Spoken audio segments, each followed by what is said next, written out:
Okay, it's our final talk here for how we actually go and take food and turn it into ATP, which is fuel. Again, I encourage you to watch the talks before this, before we get into this one, because it'll help you go and make sense of everything. This one will be a little bit longer. Aerobic means with oxygen, so with oxygen. So, if you recall from our last one, and again, I'm going to draw, we ended up with two things that I said would move forward: pyruvate and these NADH things. So now we're going to move into this mystical part of the cell that we've all been taught is the powerhouse of the cell, the mitochondria. And a few things. First of all, they have, and I am going to use the funky marker here, a double membrane, which is unique within the cell. We won't get into exactly why. Oops, sorry about that. Because that's outside of our talk here, but I'm going to draw a double membrane. So it has two cell walls here, even though it's inside of a cell. This is going to become really important in just a bit. All right, so these two are going to go in, and for now we're going to focus on pyruvate. So it moves into the mitochondria here, and the first thing is we're going to convert it. And the conversion is to this thing called, and again, don't forget we have two of these, acetyl-CoA. So I'll put 2 acetyl, oh, let me see, forgot the Y, CoA. That is also going to produce +2 of these NADH molecules. Okay, so these ones, again, we've got a couple going and coming in over here as well. These are going to go and play a role in a bit, but not yet. So acetyl-CoA is going to go forward into what we call Krebs cycle. This is just a cycle of us going and changing a molecule into multiple different things that actually is a circle. So it goes and it feeds itself. And each time I feed in one of these, I go through the cycle one time. And one cycle is going to yield a couple things. So first of all, every time I go through Krebs fully, I'm going to get +3 of these NADHs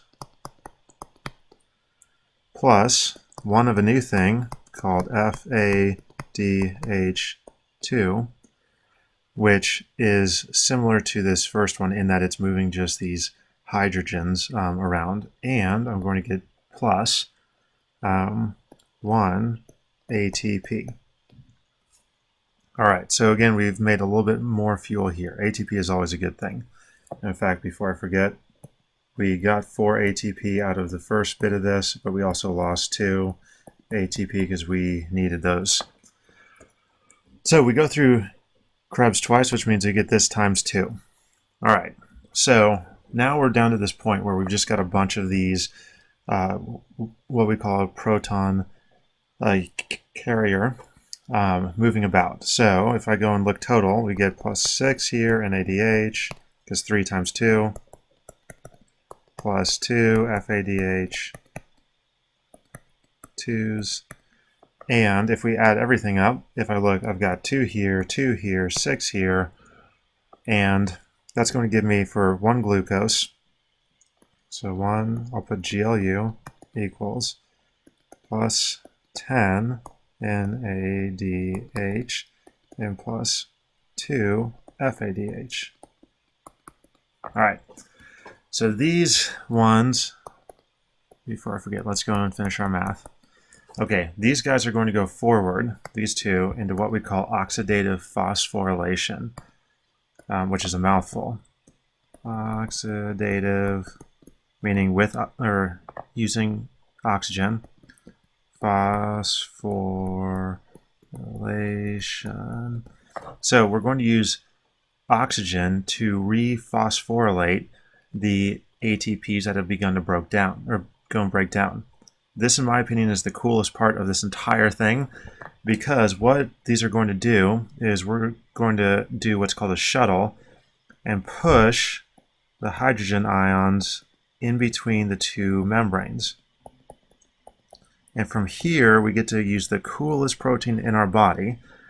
And what it's going to do is it's this little tiny, let me draw it in a different color, this little tiny kind of box-shaped thing here that allows one of these through at a time. So it goes through like this back into the inside of the cell. Every single time that a hydrogen goes back through, because we have a lot of them here and not a lot of them here inside of the mitochondria, it actually takes this thing and it spins it. So this is actually a turbine protein. So every time it spins, it's going to take an ADP and take a phosphate group plus a P and turn it back into ATP. How cool is that? You have a turbine inside of our cells. This is where all of our power is, because one NADH is going to go and net me 3 ATP. And one FADH2 is going to net me 2 ATP through this method. But there's a couple key points here. First of all, I have to get all the way down to this point, which is quite far down, to go and do this, and it requires oxygen. You have to have oxygen to run this cycle. So let's do a little bit of math down here just to go and help you out, and we'll be back up at this photo.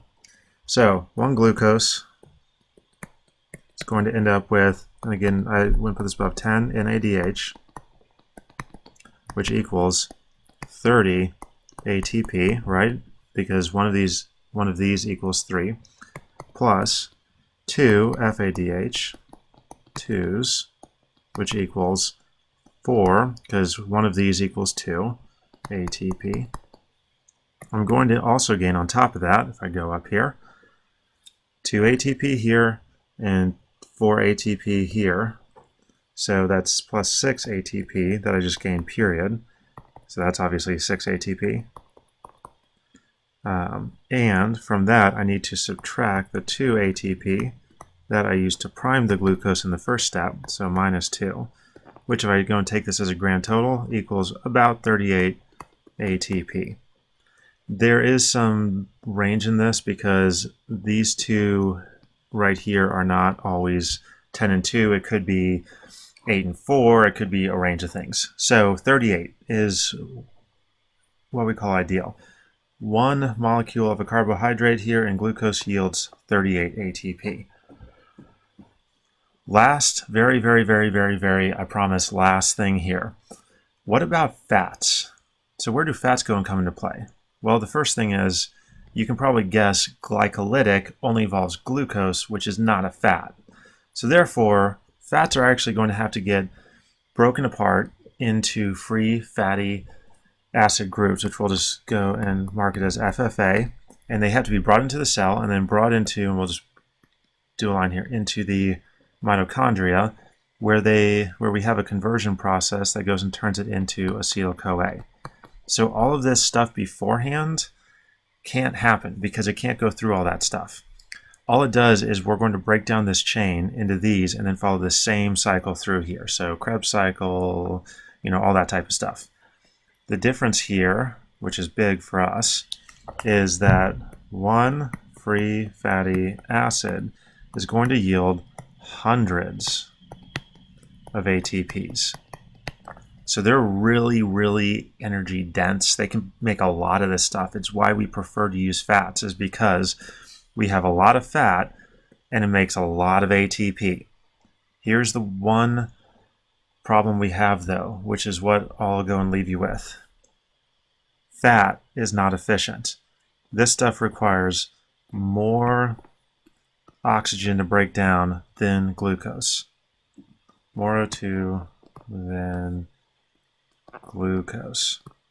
So if I'm at a point where I'm racing, I'm going really hard and I need a ton of this stuff, and I only have so much O2 I can bring to my groups, I want to use glucose, right? Not fats, because I can produce more ATP for the given amount of oxygen I have. All right, that's our talk. I know it was a bit of a longer one about the aerobic cycle and how we finish up turning food into ATP, which is a useful thing. The next up talks, we're going to go and cover things like nutrition, how we actually use all of this, information as well as warm-up.